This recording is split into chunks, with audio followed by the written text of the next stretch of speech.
Hello, everybody, and welcome to Inside the Bubble, your complete highlight show for Minnesota high school hockey. We have a great show on board as we'll bring in our guests and panel co-host, of course, Matt Harrington. We're ready to go with another great show, some great top tens and more. Yeah, Pete, it was a wild 3 days of hockey, of course, with the Christmas holiday this week, and we had plenty of upsets, a lot of changes to the rankings. We'll get into all of that here in just a little bit. And Brandon Spratt, another co-host on the program, welcome aboard. And you saw some really incredible stuff at the girls' level here this weekend. Yeah, it was a really great week, and we'll talk about it a little bit later. But yeah, just so everybody kind of beating everybody was kind of the theme this weekend, and we could go a lot of different directions with it for sure. But we'll hit some of the highlights in our program here. And we have some great highlights. We'll take a look first at the boys' high school stuff. As we get into this, it's going to be the Premier Banks Holiday Classic from the St. Louis Park Rec Center. But Elvin Shakopee, and there's a quick shot by Dylan Klein for the 1-0 lead. Nate Peterson on the assist, and it's 1-0. Look at this. Carter Callan bluffs it down, and he goes upstairs. It's 1-1. This game was really fun to watch. Look at this. At 2-1 in the second turnover, Junior Podine, he knows what to do with it. He scores on the breakaway, and it is a shorty, and we're tied at 2. The Red Knights now will pick up the lead here. Junior Podine again, and that's going to make it 3-2. Red Knights will go to work. Noah Johnson, and look at that. That's a big goal scored there by Dylan Popane, and it's now 4-2. Red Knights will go up 5-2 on this goal. Taylor Salmon picks up the goal.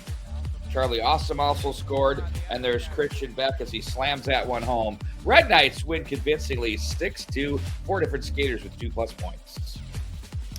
We go now to the Maple Grove Community Center. 10-0 Rosemont versus 0-9 Andover. Surely this would be a blowout win, right? Well, maybe it is. Maybe it isn't. You'll find out here in a moment. It's the Andover Huskies who get the first goal. That's Jordan Giamamini who gets the first and second goals. All of a sudden, 0-9 Andover is up 2-0 over the Rosemount Irish in this one. Andover here looking for their third goal of the game. It's put home on the backhand by Jack Reichele, an even strength tally. 3-0 Huskies as they search for their first win. Rosemount, though, would not go away. Christian Garrity gets the even strength tally with 7:17 to go in the second. It's 3-1. Andover, though, looking for more. Here's a shot from the blue line that gets through. Owen Lutkin makes it 4-1 Andover. They would put this one in the bag with the Keaton Coe empty netter, or Cam Langfeld rather. Keaton Coe would also add an empty netter. And Andover, their first win of the season, defeating Rosemount by a final of 6-1. We head up to the Plymouth Ice Center for Minnetonka Wayzata. These two have made a conference game out of their holiday tournament game, and the Skippers go up 1-0 on the Liam Schultz goal, fed by Cade Lindsay. A couple familiar names around the Pagel Activity Center for the Skippers.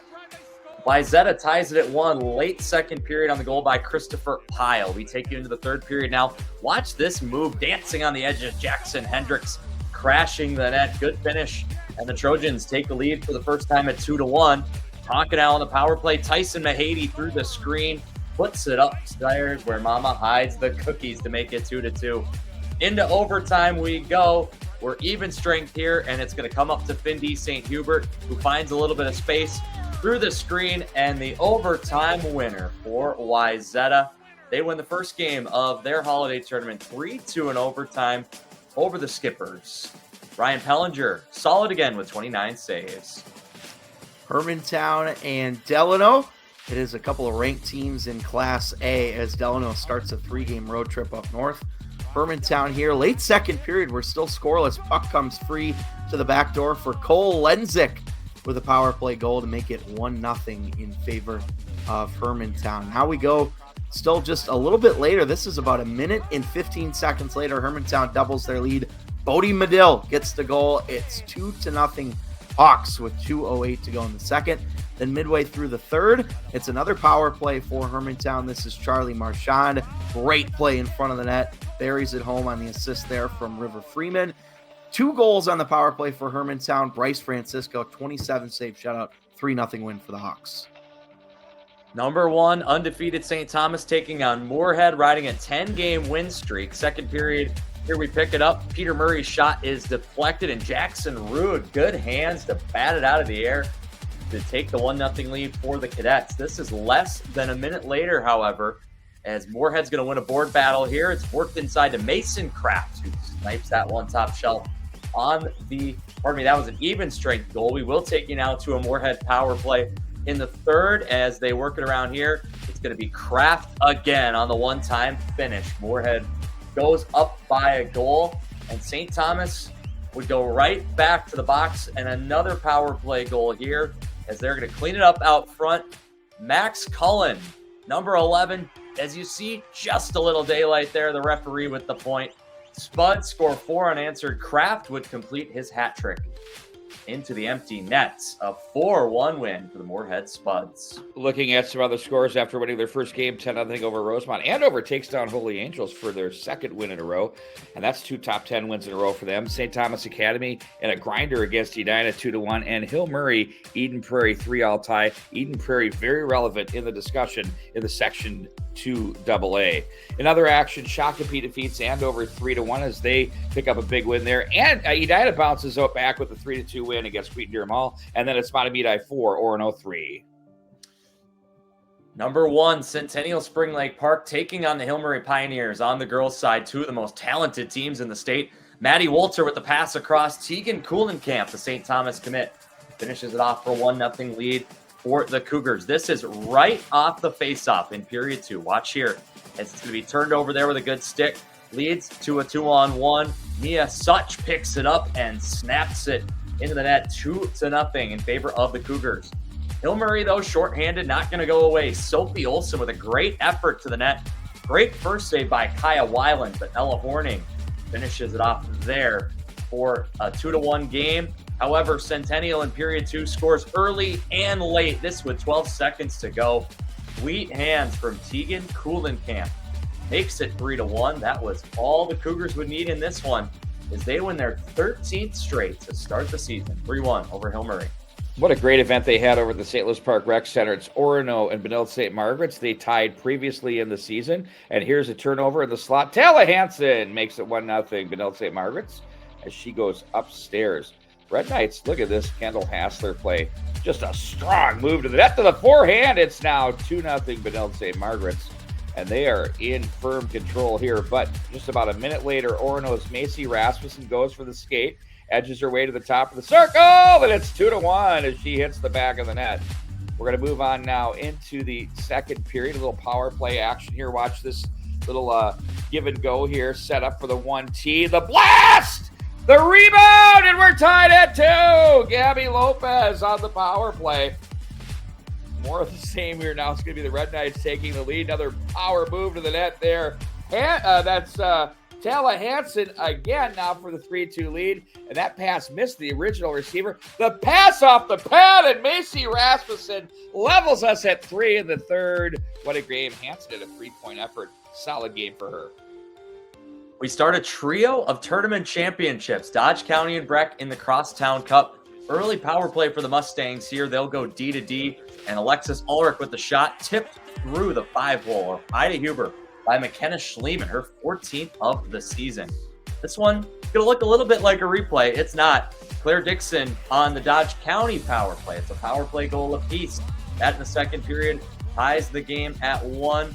Now into the third we go, still 1-0 here. Watch this effort by Ulrich, strong on her backhand upstairs. What a finish. You don't see a ton of backhands like that at the high school level, and that is going to do it. The Breck Mustangs are back. They get a huge win over Dodge County to move to 10-3 on the season and avenge an overtime loss from earlier this year.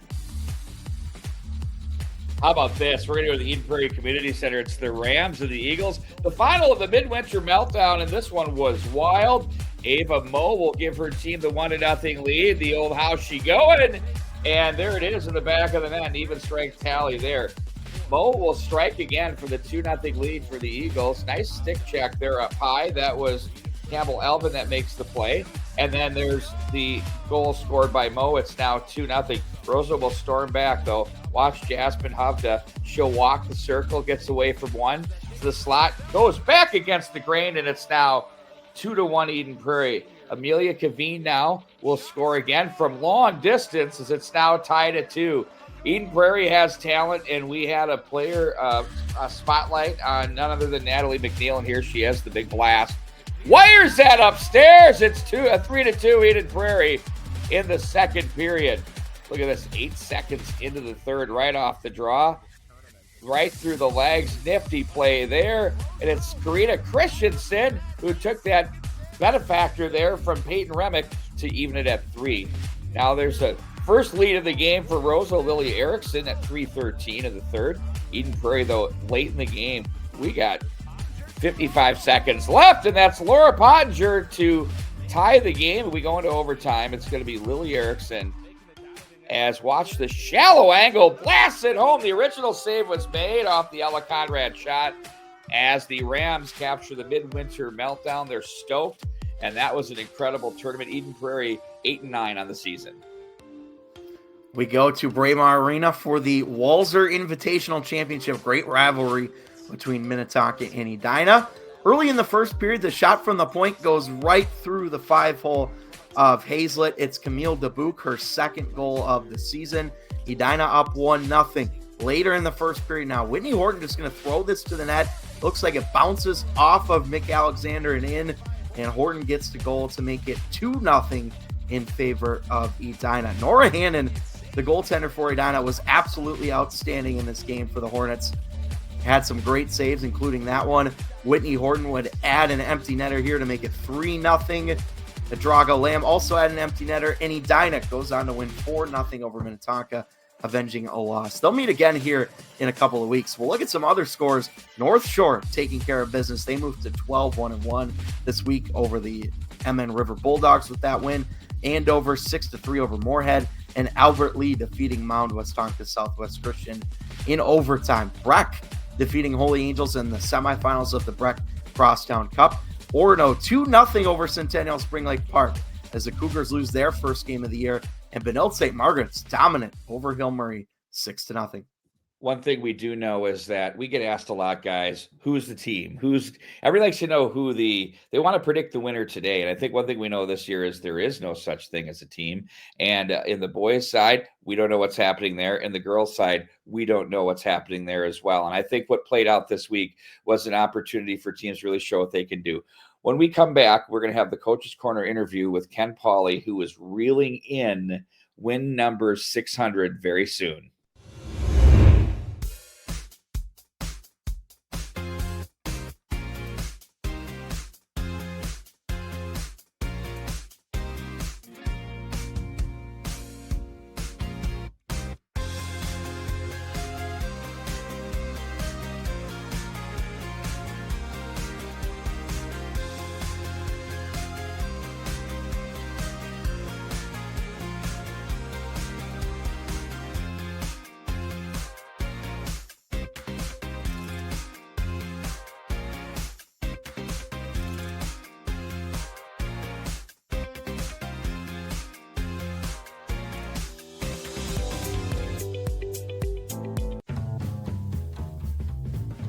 A good neighbor would give you a cup of sugar if you asked.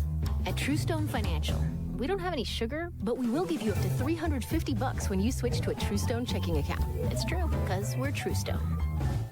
Taco John's queso is back, and it's so good you could drink it. Well, you could, but it's better on fried chicken tacos. This cheesy queso boss burrito should quench your thirst for that Hatch chili kick.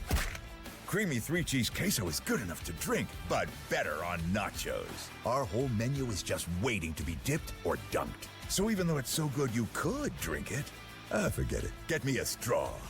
The ultimate queso takeover is back at Taco John's. Bigger, bolder, better. It's the Coach's Corner on Inside the Bubble, and we bring in legend Ken Pauley of the Benilde St. Margaret's Red Knights. And I say legend because he has 591 wins right now, reeling in number 600, 34 seasons as a coach, 31 at Benilde St. Margaret's. His team this year is 5-3. He has a shot to pick up 9 more wins pretty, I would say, easily this year to gain the Elite 600 club, joining 5 other coaches. That, friends, is an average of 18 wins a season for Ken Pauley. Ken, thanks for joining us on Coach's Corner. What a run you've had, and you're continuing to roll. Thanks. I appreciate it, Wags. You know, it continues to be fun, and you basically all those wins means you have some sort of longevity, but you have stability and a lot of great people around you that make it fun, and quite honestly, the last since I suppose '08, since I've known you, I'd consider you one of those people that keep it fun. So thank you. You guys had what I would call an affirming 6-2 win to open up the Premier Banks Holiday Classic at the Rec Center against a very good Shakopee team. Yeah, I agree that way. You know, you sit here, we knew we would have some. I knew that we'd have some struggles, early on, because we had such a terrific year last year. And here's kind of the frustrating thing about Section 6AA. Last year we were all up a tick. I mean, Wayzata at the end of the season rankings, Yataca 1, Wayzata 2, Edina 3, us 4, Chan 5, because we had beaten Chan. And of course, all three of us in the same section. We were all pretty high end. And this year, I think we're all down a tick. I still think Edina is the class of the section. Holy Angels is up. Holy Angels is very tough. But it's like we're all kind of down a tick. And so we're kind of figuring out who the hell we are. And we were talking off camera about that, about identity, and you were just alluding to that. And so trying to figure out, identity and all that. And I figured that if we could come out of this holiday tournament somewhere above 500, I think that would put us in a good mental frame of mind to keep moving forward, be ready, when the section tournament rolls around. So, but you're right. I like your term, an affirming game, because I'll tell you, we played a great game. We had a great tilt with Edina. We lost, and they had an empty net goal 4-2. But it was a great game. There we lost 3-2. I thought we played very well for that game as well, but just lost. But so you need to win to get fed once in a while too, right? And I think that's that affirming part, Wags, that hey, if we do these things, we win, and that's a very good Shakopee team we beat last night. But we still got a ton. We're not deluded. We still have a ton of work to do. But you've had a lot of close games. How much does that help prepare these kids to not panic when February and March come around? Well, I think the winning once in a while helps to not panic. I said if you're just, we're 5-3. If we're 2-5, you might start to lose the room a little bit. You never know, right? And I think getting some affirmation along the way certainly helps with that. And I want to, if you don't mind, I want to talk about, because you and I are talking about the identity piece, and you asked a good question about what exactly is identity, and a lot of that has to do with roles. Like, okay, what is my role on this team? Where do I fit? What am I supposed to do? Style of play is certainly part of that, but okay, how are we gonna roll lines? And you watched, last night I rolled first 2 periods. I rolled 4 lines in there quite a bit. In the first 2 periods. And when you do that, we got 3 goals out of our 3rd and 4th line last night. I look at a guy like Noah Johnson, who seems to each day he is around a big goal somewhere, and you have players that do things like that just seem to get better and better and better. What are you doing in practice, and how is this happening?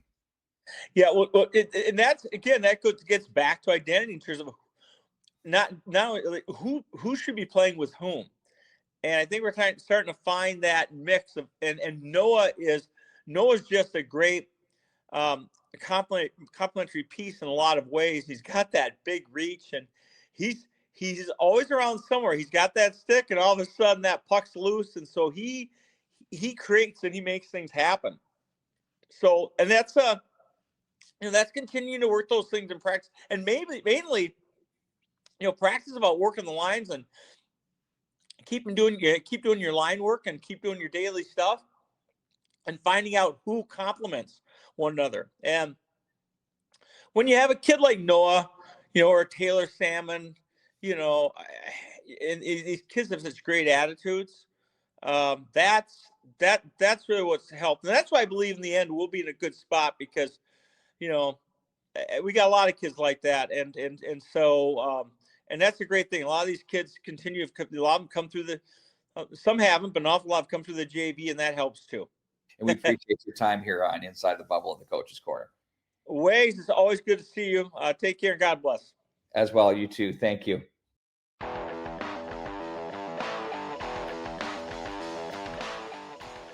We'll take a look at the top 5 upcoming network girls games of the week for January 5th, ending the week of January 5th. Proctor Hermantown will visit Cloquet-Asco Carlton. Hopkins Park visits Delano Rockford. Hill Murray at Edina, always a fun rivalry there on the girls' side. And then Northfield at Moorhead. And then Blake and Breck, both those teams are having spectacular seasons. And, of course, a lot of history there on the girls' side as well with those state championships that we've won, or that they've won, as we throw it to Brandon for the upcoming boys' games of the week. Yeah, we have a New Year's Eve tilt in the Suburban East Conference, pardon me. White Bear Lake at Stillwater, 2 p.m. Rockridge, having a very good season in AA, will be at Hermantown. Monticello at Minneapolis, 2 Class A squads having a great year. St. Thomas Academy will travel up to East Grand Forks. And a Section 6 AA, we just heard a little bit about the 6 AA and all the good teams there. Holy Angels will host St. Louis Park on Saturday. And we'll take a quick house cleaning bit for Kent Pauley won 2 more games. It's now 593, 7 away from 600. The top 10 plays of the week. We had so many games to sift through. Matt Harrington, tip of the cap to you as always for putting together this gem of a product. Let's check them out. Thank you, Pete. Appreciate it. We had some good plays this week. We're going to start with the Rosemount Irish against the Champlin Park Rebels. A wraparound here. This is by Brock Josh Faber. Beats the clock with 2 seconds to go in the period. This is Cooper Simpson now. Patience is a virtue for him, and gets a huge goal to make it a big win for Shakopee in that game. Blake now.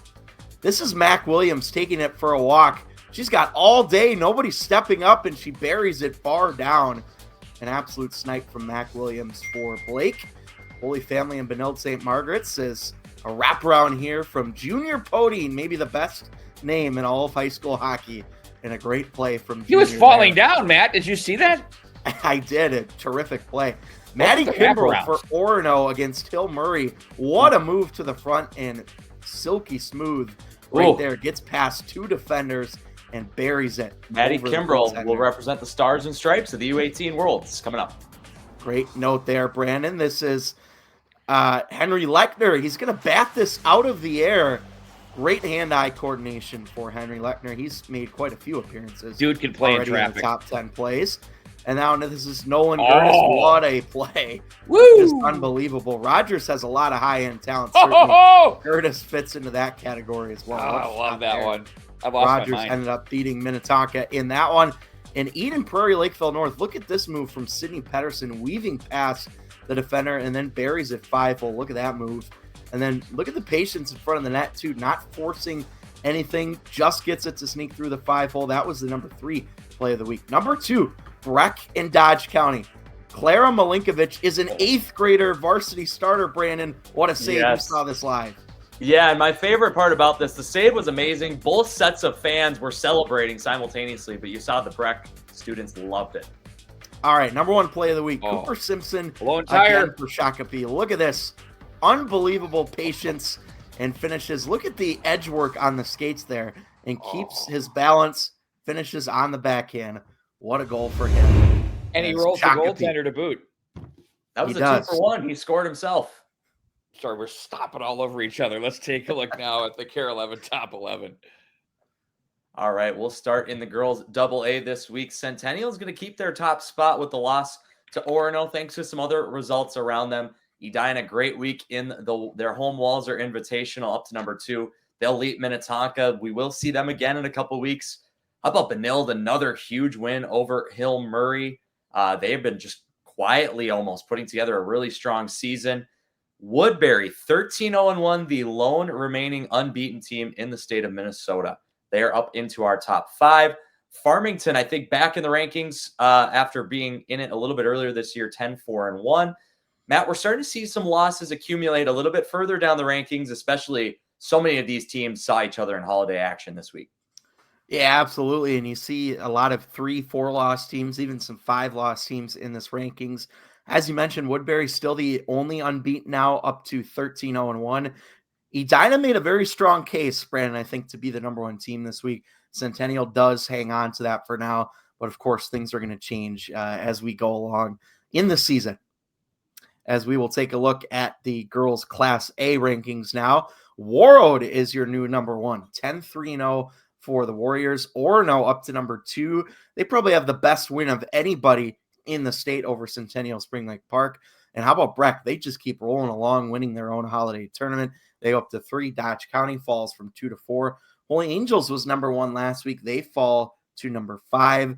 And then we welcome back the North Shore Storm, a team maybe we got rid of the rankings a little bit prematurely, but they have done a terrific job this season, Brandon, grinding away 12-1-1. They're looking very solid so far. Yeah, and it was an early loss for them. They obviously the co-op this year with Duluth Marshall as well. They've done nothing but win since, and they knocked off Minnesota River this week playing in the Super Rank Classic. They went on to win that tournament as well. We also have Blake, who bumped up after a strong showing. They tied Holy Angels yesterday in the 3rd place game over at Breck. I think really this top 7 group right now is they've separated themselves just a little bit, and I think there's a lot of good games still to come between that group. As we'll now transition into the boys AA rankings, Moorhead is your new number 1 with 11 wins in a row. We saw them knock off previous number 1 St. Thomas Academy. Hill Murray may have taken that spot if not for a tie on the final day of their holiday tournament. Rogers has been very strong since losing to St. Thomas. They're up into the top 5. Edina actually rises despite a loss. 2 of their losses are to Moorhead. The other one is to St. Thomas Academy. So a strong resume there. They're buoyed a bit by winning over Cretin-Durham Hall, of course, as well head-to-head. Rosemount and Holy Angels both suffered those defeats to Andover that we saw. And Matt, White Bear Lake had a solid win yesterday against Hermantown that sees them into the top 10. Yeah, White Bear Lake has been very steady, Brandon, so far this season. Only the 2 losses, and you mentioned the win over Hermantown. I think Moorhead was going to be number 1 regardless of what happened with Hill Murray. I think their resume is stronger. They've been very solid, 11 wins in a row. St. Thomas Academy is still very good. Rogers, I think, has really been playing well. They have defeated Wayzata earlier in the week, and they look very solid. And then we look at the boys Class A rankings, and we have a new number 1. The Monticello Moose, for the first time ever, are the number 1 team in Class A in the KARE 11 top 11. Cloquet Esco Carlton falls to number 2. They lost to the St. Cloud Crush earlier this week, so they do go down to number 2. Hermantown at 3, Warroad 4, Hibbing Chisholm at 5. And then we welcome in a couple new teams. East Grand Forks we see back in the rankings at the 500 record. And how about this? For the first time ever, the Waseca Blue Jays are in the KARE 11 top 11. Brandon, well done to the Blue Jays who just keep chugging along here. Yeah, I mean, the record kind of speaks for itself a bit. Their tie was to a Southeast Minnesota or Southwest Minnesota rival in Laverne. The Jays, I mean, listen, at the strength of schedule, definitely is something we look at here. But unlike a lot of teams in Class A, they've won games. I mean, that's what you see when you look at this top 11. Teams like EGF at 500, Orono just above 500. Same with Cathedral. Even Hermantown has won just 6 of its first 11. So, I mean, Class A boys has been the most challenging to rank, and it continues to be. So we'll see how it evolves. Girls Hockey Night in Minnesota. We ring in the new year from the Richfield Ice Arena. Metro West matchup. Holy Angels taking on Benilde St. Margaret's.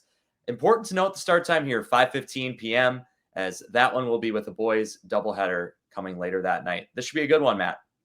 Yeah, absolutely. Looking forward to it. And Benilde St. Margaret's keeps rolling along, maybe rather quietly, as you mentioned, Brandon, but that'll certainly be a test for both teams in that one. As we go to the boys Hockey Night in Minnesota, Northwest Suburban Conference rivalry between Totino Grace and Maple Grove. That will be at 3 p.m. on January 4th.